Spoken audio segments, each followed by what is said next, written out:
In this very hall, not too long ago, the leaders of the world's top 20 countries assembled and witnessed India's rise. I have been a long traveler on this journey. Since 1983, I've been a part of India's telecom story, but I can tell you that the real story began when Prime Minister Modi ji took charge in 2014. That spawned a number of startups in this country, turning many of them into unicorns and bringing in billions of dollars from the world. India had lost the manufacturing race in the previous 20-30 years to China and other parts of the world. Every source, every product, every element of India's network that connects our nation passes through that rigorous test of trusted networks and trusted products. He recognized that India may be left behind and become a follower once again in 5G. He asked Department of Telecom and the Indian operators to gear up and launch 5G at the fastest pace possible. India has gone ahead and signed partnerships with France, with the UK, with Japan, and many other leading countries, including Taiwan, to come and set up shops here in semiconductor. The other big part of the third term is going to be opening up of space industry for the private sector. That, to my mind, is again one of the huge developments that India is seeing. In India today, creating a digital revolution that the world is seeing.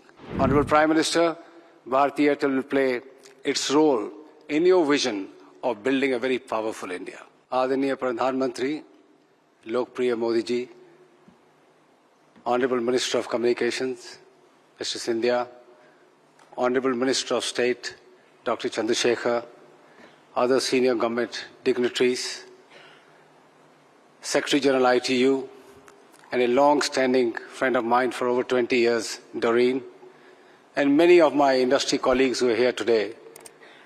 And ladies and gentlemen, I have a great pleasure today to be once again standing in front of you during IMC 24. And that it coincides with a very important ITU meet here in India makes it even more special. This event showcases India's development in telecom infrastructure and its digital technologies. In this very hall, not too long ago, the leaders of the world's top 20 countries assembled and witnessed India's rise on the global standing in both political terms and economic terms. But what the world has sat up and noticed and has been awestruck is the digital revolution in this country. I have been a long traveler on this journey. Since 1983, I've been a part of India's telecom story, but I can tell you that the real story began when Prime Minister Modi ji took charge in 2014. He knew the power of technology. He used it in Gujarat for the benefit of the citizens of Gujarat and the society. He realized that if India has to achieve its place on the top table of the world, technology needs to be put to use. And one of the main pillars of his vision was Digital India. That fired up all the entrepreneurs who are connected with telecom and digital services.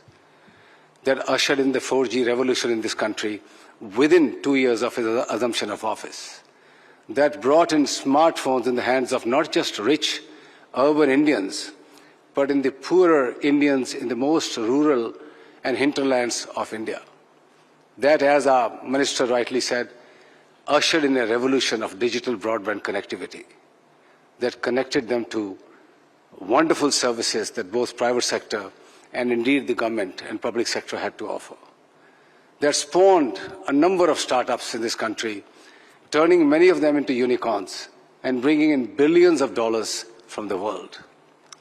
That stage was set to be used for Prime Minister's second term in 2019, when he came in and recognized that India is highly dependent on imports of telecom equipment and digital equipment.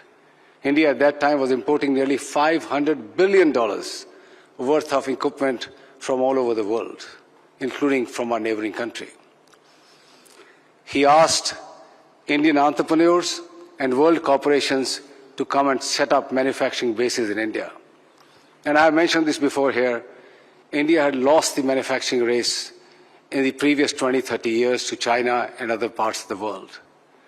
That call to action has resulted in today India becoming a major manufacturing hub where the animal spirits of Indian entrepreneurs and the global corporations are unleashed by the support of a massive productivity-linked incentive program, the PLI, as well as ushering in the most complicated, complex process which no other country has really initiated in a manner that India has of trusted sources and trusted products. Today, every element in this country that is coming goes through the detailed eye of National Security Council on Telecom.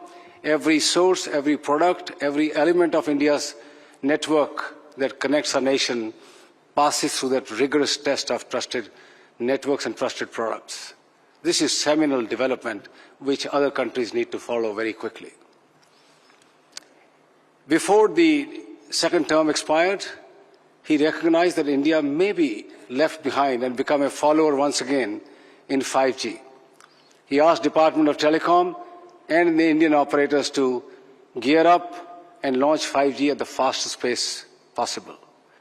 And I'm glad to report, and I'm sure most of you in this room are connected to a 5G network, India not only launched the fastest 5G networks in the country, not just in urban areas, but including all the villages and rural areas, and more network rollouts are happening as we speak every day, every month.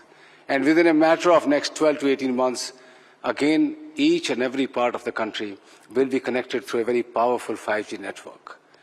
That was, to my mind, the seminal contribution of the second term of Honorable Prime Minister Modi. But as we know, he never rests on his laurels. You achieve something, he will give you a bigger task to do. India has now dialed up its ambitions to be a semiconductor destination as well. A number of initiatives by the government of India have been taken to now start the process of manufacturing semiconductors in this country. Alliances globally are being built. India and US have recently signed a critical technology partnership. India has gone ahead and signed partnerships with France, with UK, with Japan, and many other leading countries, including Taiwan, to come and set up shops here in semiconductor. The other big part of the third term is going to be opening up of space industry for the private sector.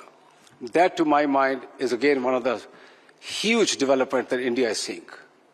Friends who are here from the world, from mobile industry, recognize that it's almost impossible for terrestrial services to cover every square inch of any country, or our oceans, or our skies. In the past, just like 2G, we had the VSATs, which were connecting on a very slow 2G type of dial-up speeds some of the critical areas. With the launch of LEO networks, the low Earth orbit networks, now we have the possibility of connecting 4G speeds and massive capacities in the hands of those who have been left behind. India has 95% of population covered, but they live in 75% of the places. There are 5% of people who are in those remote areas, in mountains, in forests, in deep remote rural areas, where USO is trying to catch up and provide the services. And I want to assure the Prime Minister that with the launch of SATCOM services in this country, anybody, anywhere in the country, however remote or in difficult conditions they may be, will be able to connect on a fast-speed network to the internet using voice, data, videos, whatever is required, as is done on a 4G, 5G network. Doreen is here. ITU assigns the spectrum and orbital slots globally, and that job will keep on happening. However, there is now a debate going on across the world, and that is where I would like to draw the attention of the Honorable Prime Minister, that intertemporal choices will have to be made as to how satellite, which is moving fast in technologies, need to coexist with terrestrial networks. My message is very simple. Telecom companies around the globe have done a seminal work in connecting the world. They will take the satellite services into the remotest parts of their nations through the USO program and directly through themselves. And those satellite companies who have ambitions to come into urban areas serving elite retail customers just need to take the telecom licenses like everybody else, be bound with the same conditions. They need to buy the spectrum as the telecom companies buy. They need to pay the license fee as the telecom companies do, and also secure their networks like telecom companies do. This is a simple solution which can be done on a global scale, and India can again show the way in this particular regard. Finally, Honorable Prime Minister, I'd like to assure you that Airtel has been at the forefront of India's telecom revolution. It has stood the test of time. It has seen the journey right from the 2G and dial-up modems to where we are in India today, creating a digital revolution that the world is seeing. And Bharti Airtel will be a very responsible company.